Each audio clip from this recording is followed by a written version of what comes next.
Hello viewers, welcome back to Margdarshan Adhyayan classes. हमारा आज का टॉपिक है एबीजी एंड इलेक्ट्रोलाइट इम्बैलेंस। एक बहुत ही इंपॉर्टेंट टॉपिक जो है आपका ABG and electrolyte imbalance. So first of all हम पढ़ते हैं एबीजी के बारे में। What is ABG? अगर हम फुल फॉर्म देखें एबीजी की तो होती है आपका आर्टरल ब्लड गैस।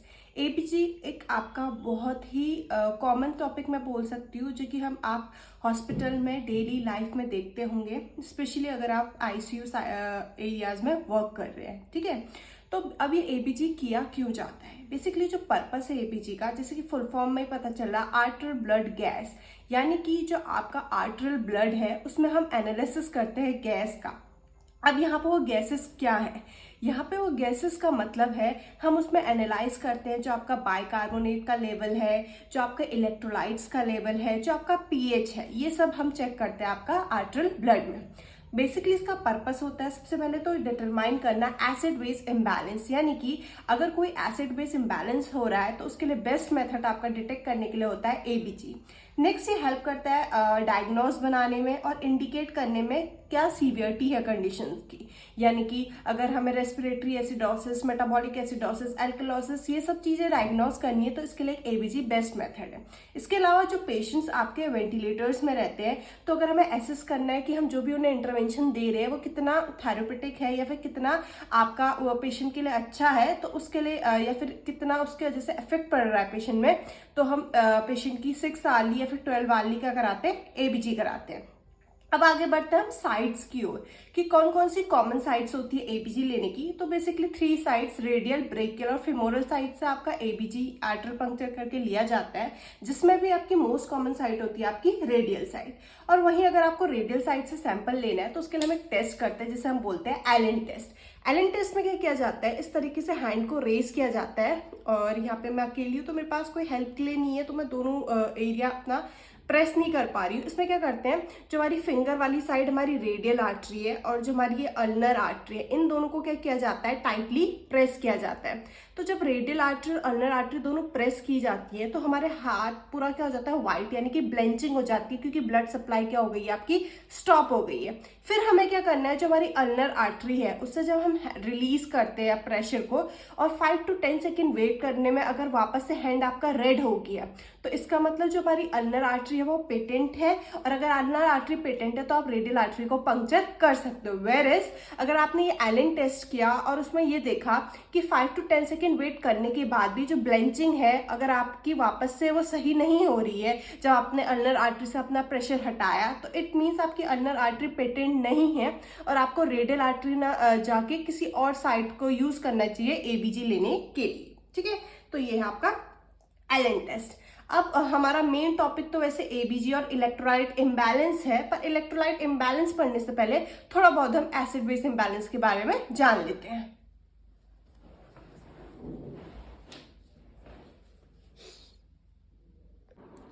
तो कंटिन्यू करते हैं टॉपिक के साथ। जैसे कि मैंने आपसे बोला कि इलेक्ट्रोलाइट इम्बैलेंस पढ़ने से पहले हम थोड़ा सा जान लेते हैं एसिड बेस इम्बैलेंस के बारे में और जो हमारी वैल्यूज रहती हैं नॉर्मल, उनके बारे में। तो जब भी आप एबीजी का आपने रिपोर्ट देखा होगा तो उसमें नॉर्मली आपका pH, partial oxygen, partial carbon dioxide, bicarbonate, potassium और कुछ अदर इलेक्ट्रोलाइट्स की वैल्यू आती है। ठीक है, इसके अलावा क्रेट की वैल्यू वो अलग अलग मशीन्स पे डिपेंड करता है। तो यहाँ पे आपका जो पीएच की वैल्यू है नॉर्मल होती है 7.35 to 45, partial oxygen 80 to 100 mmHg, partial carbon dioxide 35 to 45 mmHg, bicarbonate 22 to 27 milliequivalent per litre और potassium 3.5 to 5.1। Maybe bicarbonate और पोटेशियम की वैल्यू आप लोगों ने कुछ और पढ़ी हो, बिकॉज ये बुक टू बुक थोड़ा बहुत आपका वेरी करती है।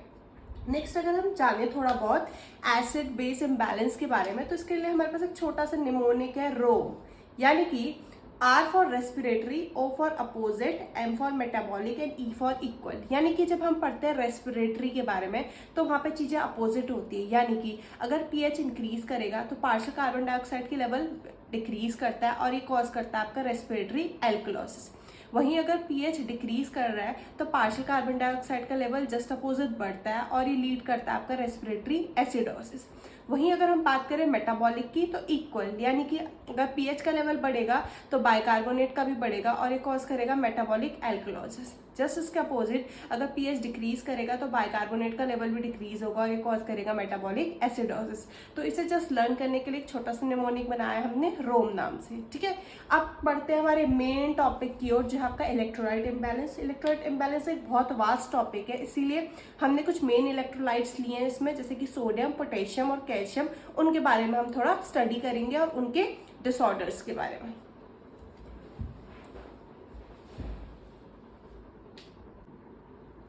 तो let's continue with the topic that is electrolyte imbalances, ठीक है। सबसे पहले हम पढ़ेंगे सोडियम बैलेंस के बारे में।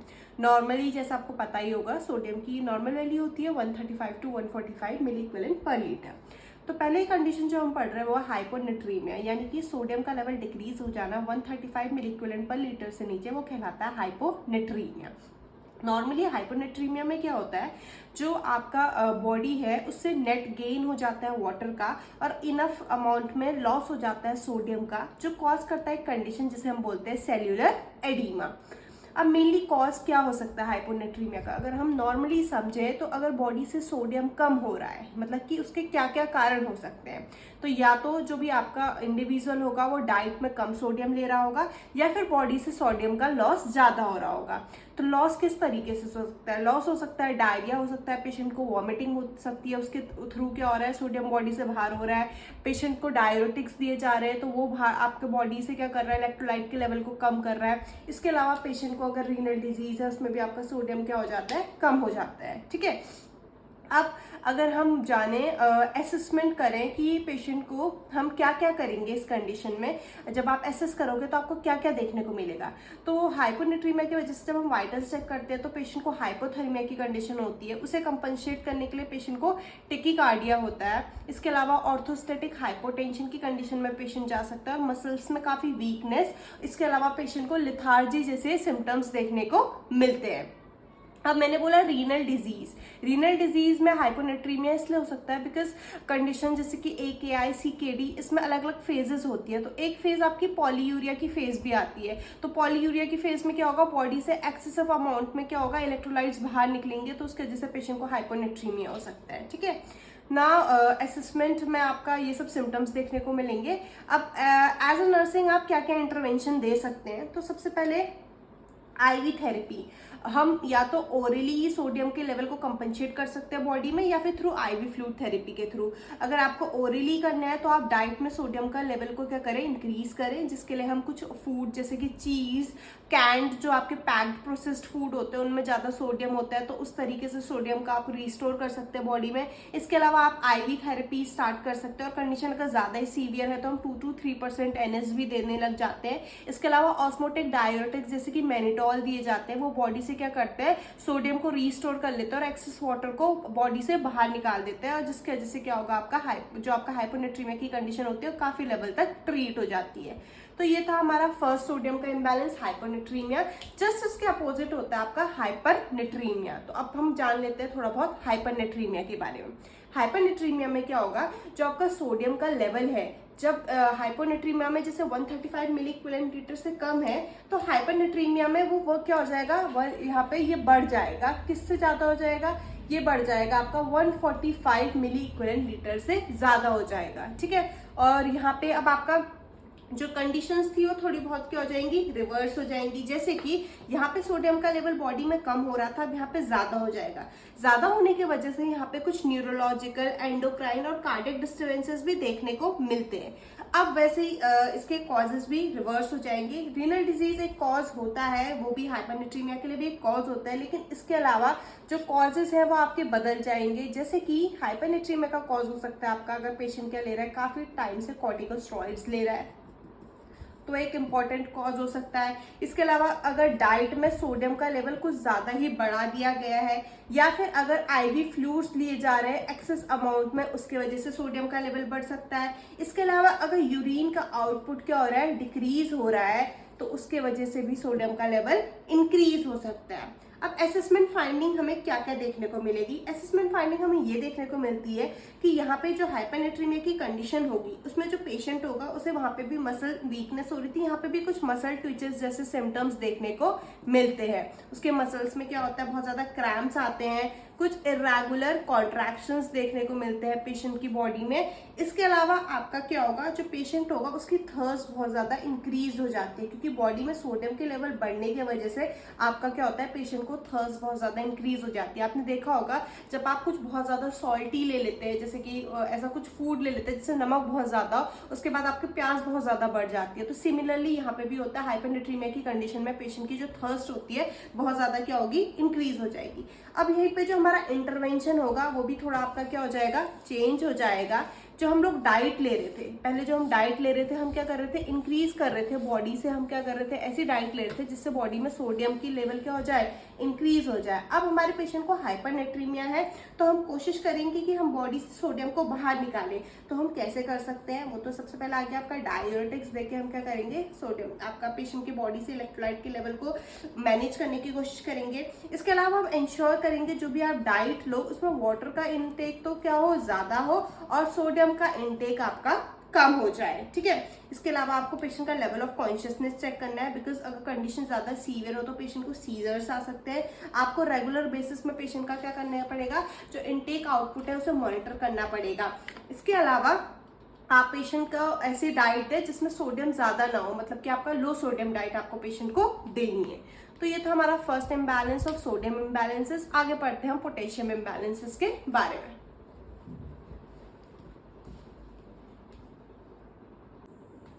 तो हमारा जो नेक्स्ट इलेक्ट्रोलाइट है वो है पोटेशियम। बहुत ही इंपॉर्टेंट इलेक्ट्रोलाइट है पोटेशियम हमारी बॉडी के लिए, और बहुत इंपॉर्टेंट फंक्शन भी रोल ये प्ले करता है अलग अलग सिस्टम में। तभी इसका हाइपो और हाइपर होना भी बहुत ज़्यादा इंपॉर्टेंट है, एज इम्पॉर्टेंट रोल प्ले करता है कार्डियक फंक्शनिंग में। इसके अलावा एसिड बेस बैलेंस में भी आपका पोटेशियम एक बहुत मेजर रोल प्ले करता है। जो नॉर्मल वैल्यू होती है पोटेशियम की 3.5 टू 5 मिलीक्यूलेंट पर लीटर एक मेजर कटायन है।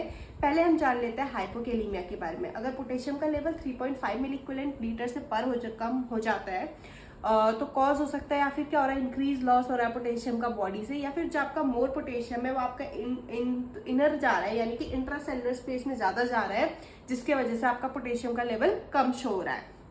तो कॉजेस सबसे पहले डाययूरेटिक्स। अगर पेशेंट डाययूरेटिक ले रहा है तो बॉडी से डाययूरेटिक्स के साथ क्या होगा, आपका आउटपुट बढ़ेगा, साथ साथ आपका इलेक्ट्रोलाइट्स भी कम हो रहे हैं, तो उसके वजह से हाइपोकेलीमिया हो सकता है। काफी लॉन्ग टाइम तक कॉर्टिकोस्टेरॉइड्स लेने की वजह से भी आपका हाइपोकेलीमिया हो सकता है पेशेंट को। वॉमिटिंग एक मेजर कॉज है। इसके अलावा अगर आप पेशेंट को लग्जेटिव्स दे रहे हैं या फिर लग्जेटिव्स के अदर सोर्सेज दे रहे हैं तो उसकी वजह से पोटेशियम का लेवल कम हो सकता है। अगर डाइट में पेशेंट अपने आप से ही कम पोटेशियम ले रहा है उसकी वजह से पेशेंट को हाइपोकेलीमिया हो सकता है। अब असेसमेंट में हम क्या क्या करेंगे, सबसे पहले जब हम ब्लड लैब वैल्यूज देखेंगे तो उसमें जो सीरम पोटेशियम का लेवल हमें मिलेगा वो डिक्रीज मिलेगा।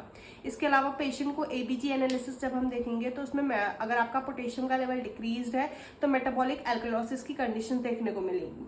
जो आपकी ईसीजी वेव्स है उसमें आप डिसरिथमियाज देखोगे, आपको जो आपकी PQRST रहती है उसमें ऑल्ट्रेशंस देखने को मिलेंगी। हाइपोकेलीमिया की कंडीशन में टी वेव इन्वर्टेड होगी और प्रोमिनेंट यू वेव देखने को मिलेगी।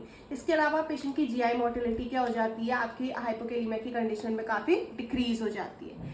एज अ नर्सिंग आप क्या इंटरवेंशन दे सकते हो, पेशेंट को हम या तो ओरली या फिर आईवी फ्लूइड्स के थ्रू ही पोटेशियम का क्या देंगे, सप्लीमेंट्स देंगे।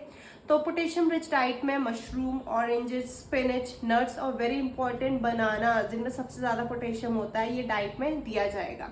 आईवी सप्लीमेंट्स दिए जाते हैं पोटेशियम के, आपने देखा भी होगा बहुत बार हम लोग नॉर्मल सलाइन के साथ या फिर अदर फ्लूइड के साथ क्या करते हैं, हमारे पास जो एम्प्यूल्स रहते हैं पोटेशियम के 10 ml कॉमनली यूज करते हैं, जिसमें 20 मिली इक्विवेलेंट रहता है, वो पेशेंट को हम एडमिनिस्टर करते हैं। कभी भी हमें डायरेक्ट रश नहीं करना है पोटेशियम, बिकॉज ये कॉज कर सकता है आपका कार्डियक अरेस्ट पेशेंट को। इसके अलावा जब भी आप पेशेंट को पोटेशियम सप्लीमेंट्स दे रहे हैं आईवी, आपने फेल्बाइटिस के लिए चेक करना है, बिकॉज आपका जो पोटेशियम होता है वो काफी क्या होता है, इरिटेटिंग होता है, जिसकी वजह से पेशेंट को क्या हो सकता है, फेल्बाइटिस हो सकता है। और जो आपका मैक्सिमम रिकमेंडेड रेट होता है जिससे आपको पोटेशियम देना है वो होता है आपका 5 to 10 milliequivalent per hour, इस रेट से ही आपने देना है। अदरवाइज पेशेंट का आपको ऑल्ट्रेशंस देखने को मिलेंगी ईसीजी में और डिसरिथमिया की कंडीशंस देखने को मिलेंगी। इसके अलावा आपको मतलब मॉनिटर करते रहना है प्रॉपरली लैब वैल्यूज, आपके मतलब बीच बीच में आपको पोटेशियम का पेशेंट को चेक करवाते रहना है, सीरम पोटेशियम की वैल्यूज को, ठीक है। तो ये था आपका हाइपोकैलीमिया की कंडीशन।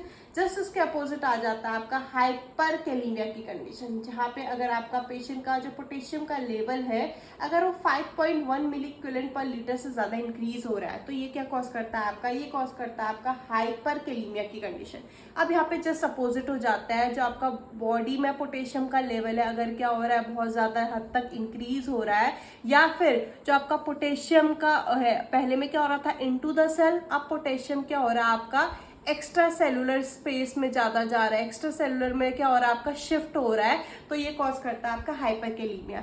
अब इसके लिए कॉजेस क्या क्या हो सकते हैं, जैसे पोटेशियम क्या करे मूव करे आउट ऑफ द सेल, तो पोटेशियम मूव करता है आउट ऑफ द सेल कुछ केसेस में, जैसे कि बर्न्स, सेप्सिस की कंडीशन हो, अगर सीवियर डायबिटीज हो, ठीक है। इसके अलावा अगर ट्रॉमा है, तो इन सब कंडीशन में जो पोटेशियम है वो मूवमेंट करने लग जाता है आउट ऑफ द सेल और ये कॉज करता है आपका हाइपरकैलीमिया। इसके अलावा अगर पेशेंट क्या ले रहा है आपका पोटेशियम स्पेयरिंग डायूरेटिक्स ले रहा है, जैसे कि स्पाइरलेक्टोन, ठीक है, तो तब भी क्या होगा आपका पोटेशियम का लेवल बॉडी में आपका इंक्रीज हो जाएगा। असेसमेंट में सिमिलर आप देखोगे लैब वैल्यूज, तो सीरम पोटेशियम लेवल क्या मिलेगा, इंक्रीज मिलेगा।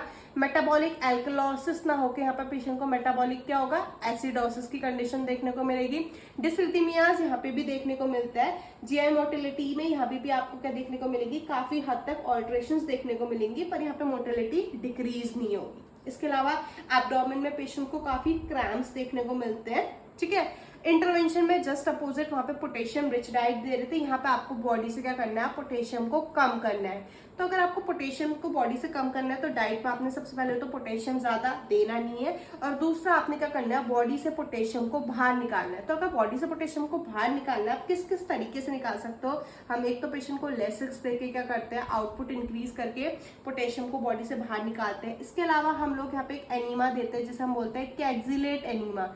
कैक्सिलेट एनीमा भी क्या करता है, हमारी बॉडी से पोटेशियम को बाहर निकालता है। कैसे निकालता है, जो आपका पोटेशियम एक्स्ट्रा सेलुलर स्पेस में चला गया उसे शिफ्ट कर देता है वापस से इंट्रासेलुलर स्पेस में। इस तरीके से भी आपका कैक्सिलेट एनीमा दिया जाता है। इसके अलावा हम लोग एक इन्फ्यूजन देते हैं dextrose plus insulin, regular insulin का इन्फ्यूजन दिया जाता है एक्स्ट्रा सेलुलर स्पेस से इंट्रासेलुलर स्पेस में वापस पोटेशियम को शिफ्ट करने के लिए। इसके अलावा जो कंडीशन है एसिडोसिस की, उसे रिवर्स करने के लिए सोडा बाइकार्ब दिया जाता है और रिवर्स किया जाता है एसिडोसिस की कंडीशन को। अलॉन्ग विद दिस हमें कार्डियक मॉनिटरिंग करते रहनी है, बिकॉज पोटेशियम का कम होना और ज्यादा होना दोनों ही डिसरिथमियाज कॉज करता है। तो ये था हमारा other electrolyte potassium. Last but not the least अब हम पढ़ते हैं हमारे सबसे एक और इम्पॉर्टेंट इलेक्ट्रोलाइट के बारे में, कैल्शियम के बारे में।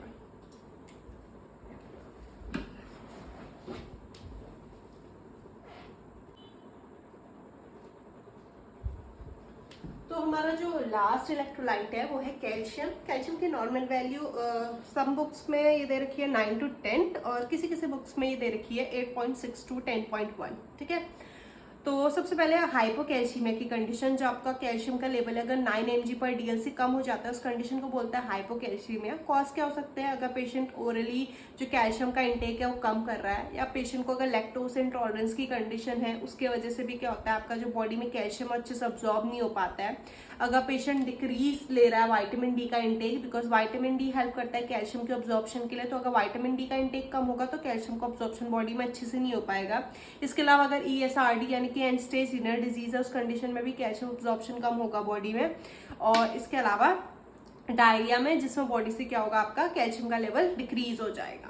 असेसमेंट हम क्या देखते हैं, अगर कैल्शियम का लेवल बॉडी में कम है तो उसके से 2 मेन साइन होते हैं, ट्रॉसे साइन एंड रोस्टिक साइन देखने को मिलते हैं। ट्रॉसे साइन यानी कि जब हम बीपी कफ लगाते हैं ऐसे पेशेंट को जिनको हाइपोकैल्सीमिया है, तो बीपी कफ इन्फ्लेट करते ही उनके कार्पोपेडल में स्पाज्म देखने को मिलता है, ये हैंड इस तरीके से मुड़ जाते हैं, उसे बोलते हैं ट्रॉसे साइन।